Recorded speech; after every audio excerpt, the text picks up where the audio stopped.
Welcome back to the channel, everybody. It's Mo Money of the Mo Money Sports Network. Today's episode focuses on Chapter 4 of The Last Dance, the Chicago Bulls documentary. And I guess the biggest question on everybody's mind is, did Dennis Rodman return to practice on time? No, he didn't.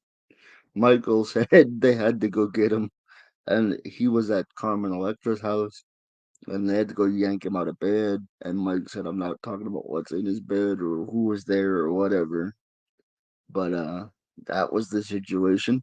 And if you're enjoying this series, don't forget to like, comment, and subscribe to the channel. It really is appreciated. As well, so to get Dennis back into shape at practice, they did the drill where somebody who starts at the back of the line runs up to the front, and you can't stop the drill until you catch up to the person who's in front of you. And then Mike said that he went to each of his teammates and said, "Look, let's just jog, let's keep this thing going, and let's just take it easy." Yeah, that's all well and good until Dennis decides he's gonna fly past everybody and take the lead. And Mike said it took him 4 laps to catch up to uh it took him 4 laps to catch up to Dennis. And so this is the continuation of the Rodman story. But then they take an interesting turn and they focus on Phil Jackson and his coaching career. And this kind of ties into the Dennis thing because he had Native American memorabilia in his office, and Dennis and him shared a bond over that because Dennis said, "I have a necklace from this tribe," and Phil goes, "Well, I got this from this tribe." So they bonded over their love of Native American jewelry and artwork and things of that nature. So that's where Phil and Dennis get along. And then they do take a focus on Phil Jackson, who spent 7 years with the New York Knicks, and he himself is a two-time NBA champion, as they, got two with the Knicks in the late 70s. Actually, went 3 times, he said. And he said one of the assistant coaches said that Phil should get into coaching, and he wound up in Puerto Rico. And he said some of the fans there were just crazy. They'd pelt your car with stuff. They'd threaten violence and all this other good stuff. And Phil was like, one guy was so bad that he got banned from attending home games in Puerto Rico. So that tells you how bad it was, because he said there was a lot of animosity from these small towns towards each other in Puerto Rico. And yeah. So eventually, what happens is he gets a call to work for a lower level league in the States in 1983, coaching in Albany, New York. And he did that for a couple of years. And in 1984, he led them to the league championship. And he said, after that, the Bulls kind of sought me out and picked me up from there. So he got hired as an assistant to Doug Collins. I'm pretty sure I said Tom Collins in the last episode. It is Doug Collins. And even Doug in this documentary says by the year 2, he expected Phil to be the coach. And he's like, they asked him why. He's like, just common sense. Just common sense because it was Jerry Krause's guy. At the beginning, Phil and Jerry had a good relationship. And Phil spent 2 years as Doug Collins' assistant. And Tex Winters involved in that, and Jerry Krause was trying to push Tex out, or no, Doug Collins rather was trying to push Tex out of the organization. So Phil started working with him, and Tex told him about the triangle offense, and he spent that time preparing Phil and explaining how the offense worked and how there would be like 60 different options you could have from the triangle offense. And Doug Collins just got tired of hearing it, so Tex went from the bench to a little spot in the corner during practice. And Collins took the Bulls to the Eastern Conference Finals, lost in '89, got let go in July, and Jerry West said, "I want to talk to Michael," and he says, "I got to do something that's gonna make shake up this franchise." And Michael said, "It takes a lot of guts to fire the guy that just took us to the Eastern Conference Finals." So he does that, and in comes Phil Jackson. And one of the funny things about that press conference is they asked Phil, "Have you talked to Mike?" And he goes, "Yep." And he said, "What did you say?" He said, "Congratulations, and let's go win a championship." And with that, don't forget to like and subscribe to the channel. Once again, it really does help the algorithm. And so they take us back to the 1990 Eastern Conference Finals after the Bulls have spent some time learning the triangle offense for the year.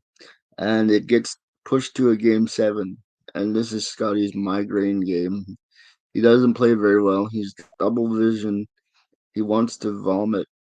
And the Pistons learned that as soon as they could antagonize the Bulls, they would fold, they would crumble.